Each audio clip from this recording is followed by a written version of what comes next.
Okay. Clouds of that wall. All right, today, real quick, volleyball tonight here at home, varsity district match. Remember, student passes will not get into that game tonight. $6. It's a state-run event. So they play Clear Lake tonight here at home. Start time is 7. We play Clear Lake. Let's see. When we win tonight, we play next Tuesday, I think. Osage. Somebody else says it'll be Osage. But that's kind of what we're going to be going into today. I want to do some examples of graphing linear equations. Hopefully you picked up some graph paper walking in. If you didn't read my little sign over there, go grab a piece of graph paper. You'll need that. All I want to do today is just practice, like hands-on, try some stuff out. Hopefully that it makes sense to you. I think, without practice, these can be a little challenging, especially in drawing. We're going to try different parts, we're going to try different types. Can we change them into other forms? Can you graph them? Can we go from a graph to an equation? All that good stuff, because I want to see that today. We're going to practice a lot. And so that's kind of what I want to do. I think we're going to start with just graphing first. Then we'll move into some of the harder ones later. What I want to end with today is 2 examples of parallel and perpendicular. That's what I want to end with today, and maybe I'll have a couple minutes left to class. Okay, no homework today or anything like that other than the stuff that's due, because I want to practice. That's all I want to do today. That's kind of our main priority. It's like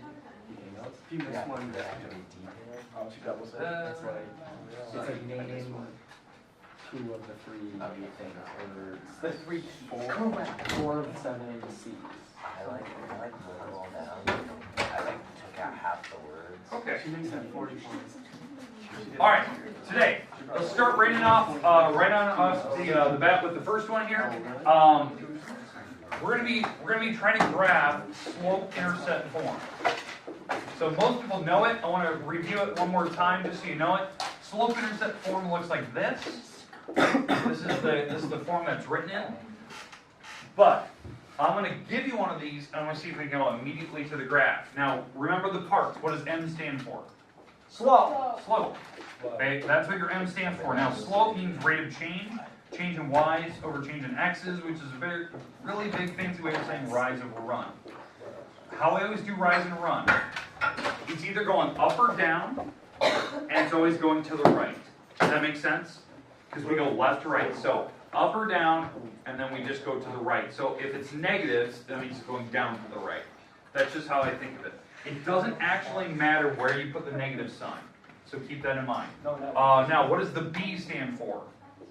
Y-intercept. Y-intercept, yeah, I think somebody said it. It's the Y-intercept, it's where your graph actually starts. It's where it hits the Y-axis. Okay, so let's go through an example here. I'd like to see a graph on your graph paper. Hopefully you picked one up, T. Hopefully you grabbed some graph paper when you walked in. You didn't, go grab some. It's over by the door. All right, here we go. Let's go with y equals negative 4 over 5x plus 1. Okay, so I want you to try to take a graph, use pencil, not pen preferably. Try to graph that equation on your first graph. Write this above your graph so that we can actually get some practice with this. So right above the graph. I want to see where it's going. Hopefully you can do at least 2 dots there. You may be off the graph after the next one, the 3rd dot. But because I think these graphs only go to 8s. Just good practice. When I give you homework problems tomorrow, I'll give you graphs that go to 12s. That way you can actually fit a couple dots in there, not just 2. Now these are linear, right? So they shouldn't have any curves. They should be straight lines. Do the best you can. I know that you guys don't have straight edges and rulers. When you have homework tomorrow, if you'd like a straight edge to draw very accurately, I will provide you with that tomorrow, so you can draw very accurate lines. So we'll look at that. Okay.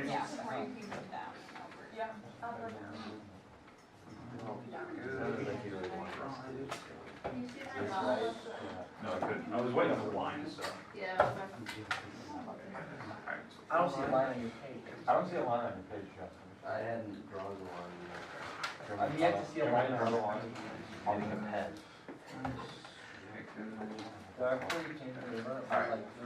Okay, good. All right, so we have the right idea. Here's the thing that I actually really like. I was looking around from the graphs. A lot of you are putting 3 dots. I didn't even ask for that. That's great. you knew that the first one had to be +1, so you're putting the dot here. You knew you had to go down 4 from there and over 5, 1, 2, 3, 4, 5. But then a lot of you were actually putting the dot back up here, so over 5 this direction and up 4. And you were drawing the line like this. I'm really impressed that you guys were going backwards. I didn't ask for that. I always said to go to the right, but it is correct. Okay. Questions, comments about the first one? Okay, I know my drawings are terrible. You're not even reading one of your Yeah, it's fine. Alright. Okay, we're good? Alright, we're moving on. Alright. Let's go to the next type.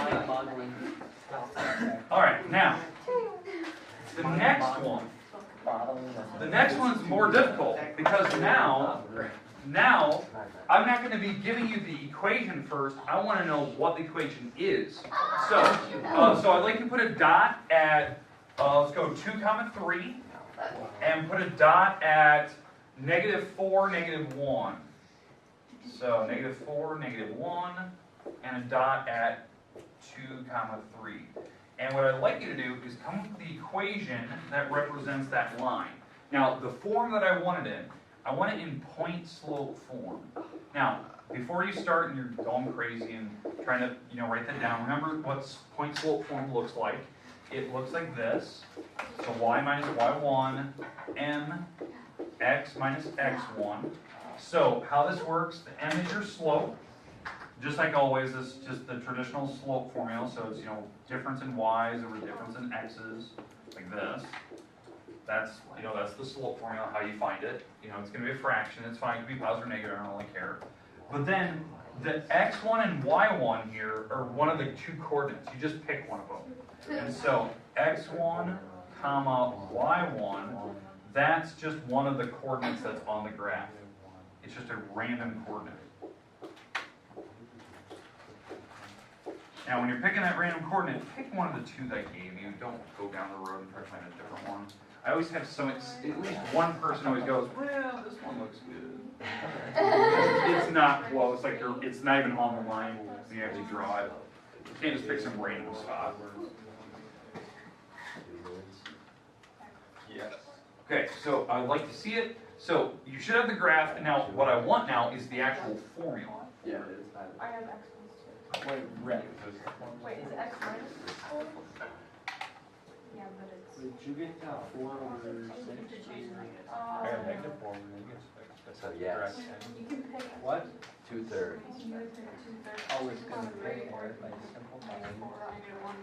Percent. Oh, he said, Okay, when you're done, I'm going to walk around, I want to check. Can we write this down? This is probably the more difficult one out of the 2 so far. Just because we're not comfortable with this. One that we don't use a lot. So with Ray, Are you going to do this? so we did, Y. You. Minus 3. Oh, Equals 2/3. Parenthesis. X. What's a blemish? Okay, where did the 2 impact? Another one. I need to figure out the X. that's so not right. Parenthesis. Did anybody get y minus 3 equals 2 divided by 3 parenthesis x minus 3 parenthesis? We're just making up There things. you go, parenthesis was absolutely sippity food up. Percent. But Person. Person carry.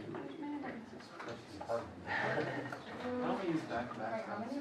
Back to back. you can if you have like brackets. So it'd be like Technically, you could, because you could have a quantity squared times another quantity, and you put parentheses around it. percent. It still gives me a migraine. It's mind-boggling, isn't a word. It is the greatest word of all time. Mr. Ward, I thought the student council meeting was this morning. Did you show up? I got to the high school and I was like, it's Wednesday. I drove back home. I saw you drive by the back. I was like, what is he doing? All right. Okay, so first, I like a lot of you got the right slope. Thank you for doing that correctly. A lot of people get it wrong. They put the wrong numbers on the top. Slope is where you actually subtract 3 minus the negative 1 over the 2 minus the negative 4. So these make pluses, so you do have 4 over 6. And a lot of you did simplify that to be 2/3. Awesome, and it's positive. Because, and again, by looking at the picture, you should have known the slope was positive. Like, no one made that silly mistake, like, oh, it's negative 2/3. I looked at the picture is going up to the right. That's positive. It's increasing, so it's positive slope. Now, when you plugged it in, and we're plugging into this formula, you have to pick one of the coordinates. So, Jaden, which one did you pick? Which coordinate from that graph, though? 2, 3. Okay. Don't make them up. Okay. No. She picked 2, 3. I think you're going to go for So 2, 3. She picked this. This is my x1 number. That's the y1 number. Now, if you pick the other one, fine and dandy. Doesn't really matter. But when you plug it in, we have to subtract those numbers. If you pick the 4 and the 1, it's still the same answer. It'll just be x minus a negative 4 and y minus a negative 1. It's fine. You can do that. I know most people look at it and go, Ward, doesn't that look like a different equation? If you actually move the numbers around and simplify, it works out to be the same. So that's just what you need to know. Okay, questions, comments about how to plug in numbers, what they should be, all that good stuff.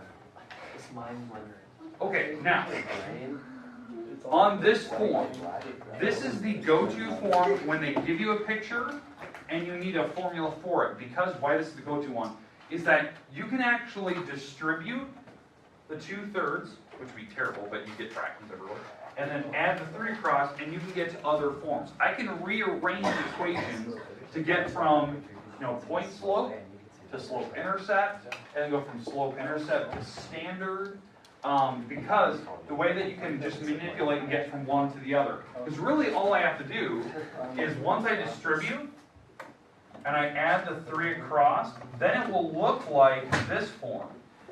Now, sure, it will have fractions and all that good stuff, but it is possible that I can take a point slope form and get it to rearrange to this form. Now, if you're not sure of how to do that, when I distribute the 2/3, this is what I get. I get 2/3 x minus 4/3, because you actually take 2 times the top, so that's 4/3. And then when you add the 3 across, you have to add the 3 to the 4/3. And so when you actually add it across, you have to just make common denominators. So you're going to put a 3, it's usually 3 over 1, but when I put a 3 on the bottom, it'll actually be 9 over 3. And when you add, you'll get 5/3 in the next. And that's actually kind of the idea what you should have. It should be roughly 5/3-ish in height. 2 or 1 and 2/3. Okay, questions? Okay, perfect. Let's go to the next one. Standard form. Okay, this is one we didn't spend a lot of time on yesterday. x plus 5y equals 10. I would like you to graph this one. So this is standard form. So this is standard form. Now, if you don't know what the form is, it's ax plus by equals c. I want you to graph it. Now, you're probably thinking, okay, Ward, we didn't talk about how to graph it. How I want you to do it is pick the x-intercept and y-intercept. That means you have to plug in zeros and solve for the other letter. So you're gonna do the intercepts to graph this thing.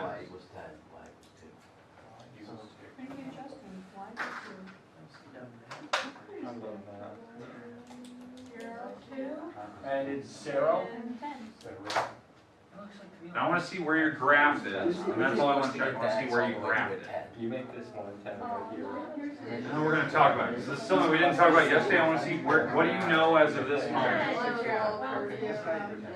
That's a great idea. 1, 0. So it doesn't 5%. Are we supposed to graph it from there? Yes, graph it. Like, do we need to line it? Like, make a Yes, line? draw a line. It is linear. Okay. That's a good linear line. That is not 10, that is 6. And your line didn't touch either now. Just look at this linear line. Look like this line. You just gotta go. Oh, in chemistry, that is the fact that whatever. How does the line of best accelerated. fit? No, it's accelerated. Chemistry? I mean, values. How I does was it gonna block? say, we don't I know was like, about acceleration. Yeah, it's a cat. He's superior reason physics. Physics. More times. Check. My lab partners are superior. I'm more of a power square most days. Yeah, they're not as superior. Okay, alright, so hey, Yours. I like what I'm seeing, a lot of people are doing the right thing. I even saw some interesting stuff where people couldn't fit it on your graph, because graph only went out to 8-ish. Okay, Rain Raleigh, come to the office, please. Rain Raleigh. That really got me going. alright, so hey, okay, on this one, what I was very vaguely hinting at, if you want to do an x-intercept, figure out where does it hit the x-axis. That means the y number would have to be 0, because it's going to be up and down 0 later. So that's an x-intercept. Well, if I plug 0 in here, that meant that the first number had to be 10, because 10 plus 0 is 10. And that's the one that most people have the troubles with, because you guys didn't have the luxury of going up to 10. I love some people like scribbled out the numbers and went by 2s. That's clever. Some people just commonly put 10 in the back. That's fine. You had the right idea. You knew the direction it was going, and you made it work for your particular graph. Okay. Now the y-intercept. So y-intercept is where you're going to have 0 for the x Probably number. gonna rain. So if I plug a 0 here, that meant the y had to be a 2, because 0 plus 10 is 10. So 0, 2. And this is what your graph should look like. The slope should be negative. Now, I asked you to graph it with intercepts. That's easy. The problem is when you get to a problem where you can't honestly think about what intercepts to plug in, that might be decimals, and you have to just solve. Remember, just plug in a 0 into the right letter and solve. It could be a fraction. But you could do a problem like this, where you can actually move.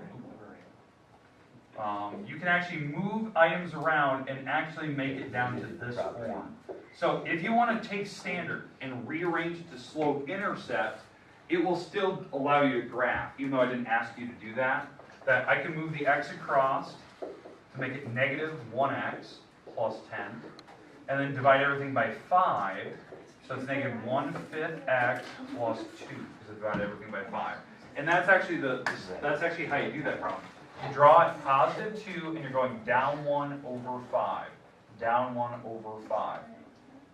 Because I use my slope. It's the old school way of drawing. You're always allowed to do either one. I think personally, this is fast when you have an easy problem, when it looks simple. You know, you just plug in zeros and solve it. Most people can guess what those numbers are on the graph. But some people really like the structure of knowing what your y-intercept is and what the slope is. I don't really mind, as long as you understand that they're both the same technique. Now, what else do we know about standard form? What's unique about these numbers? A, B, and C. They have to be integers. They have to be integers. If they're not, multiply everything by whatever the denominator is. So, for instance, if you had a problem that started like this, maybe it started like this, plus y equals 8. Maybe this is your problem, and you're supposed to be graphing it or something, and you can't figure it out. Multiply everything by the denominator. The denominator, in my case, it would be the common denominator is 4s. Multiply everything by 4s. Because if I multiply by 4, you take 4 times the top, which is 12, divided by 2, you get 6x. 4 times the top, which is 4, divided by 4, you get 1. 4 times 8 is 32, and now I can graph that. I can go and I can plug zeros to places and try to draw where that thing's going. But again, you pick whatever the common denominator is, and that's what we'll multiply everything by. It gets rid of fractions, that makes it easier to look at. Alright, questions? General form. General form is the same as standard. The only difference here, to go from standard to general, the 10 would be the only thing that would have been moved. They just want to get a 0 on the one side. It makes no difference. Typically, when I see general form, I just switch to standard or I switch to slope-intercept and I go from there. Standard's great for when you want to, or general's great for when you want to factor, but I'm doing 2 variable. I'm not going to try to factor that apart. Okay. All right, last ones. The last ones before we get to parallel and perpendicular. Can we do the special cases? So, I want both of these pictures in one graph. One graph for this next example. Okay, here we go. The first one, x equals 6. The second one I want you to draw is y equals -4. Okay, so these are two different linear equations, so they should be 2 different lines. I want them in the same graph. Once you are done, I want to know, where do they intersect? Where do they cross? So you should have all 3 parts. Drawing the lines, and can you tell me the point of intersection? Good.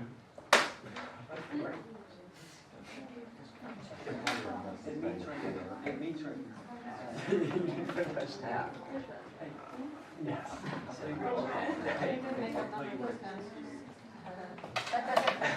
Still gonna make them up?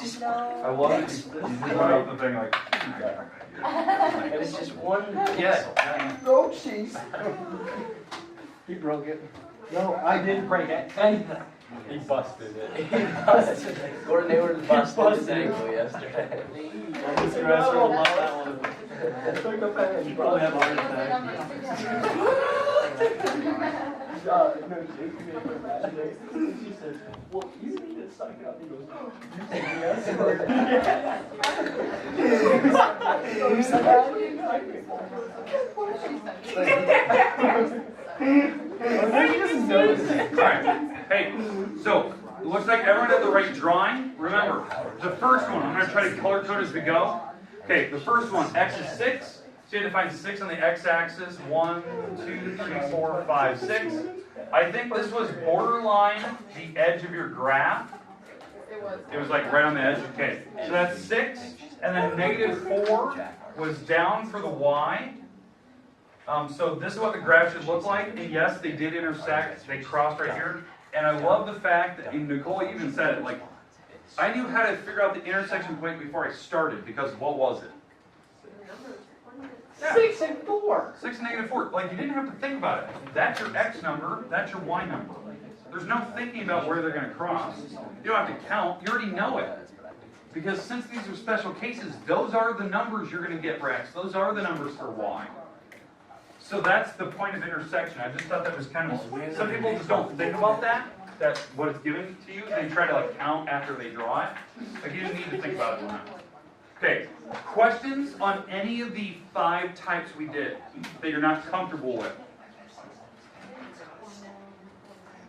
All right, now, all these problems I've given you today, they're all equations. They all have equal signs. If it had an inequality symbol, like a greater than or less than symbol, that's when we shade graphs. They're called half planar. We're not going to look at those until probably later on the end of the week, okay, where you can shade half the graph.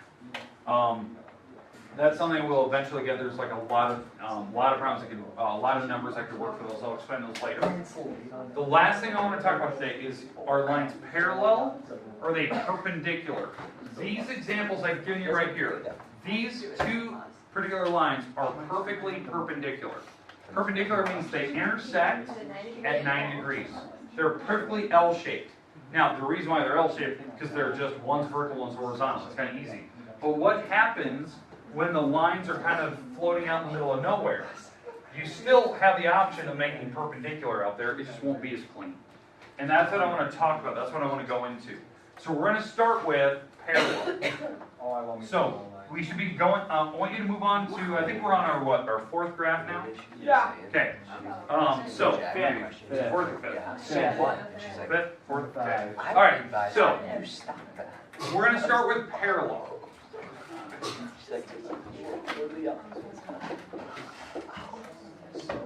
All right, for things to be parallel, by definition, they don't touch, they don't intersect, they're equally spaced. But parallel lines, according to Algebra 1, they have the same slope. So if I give you an equation, like this would be my first line, I'll try to color code them.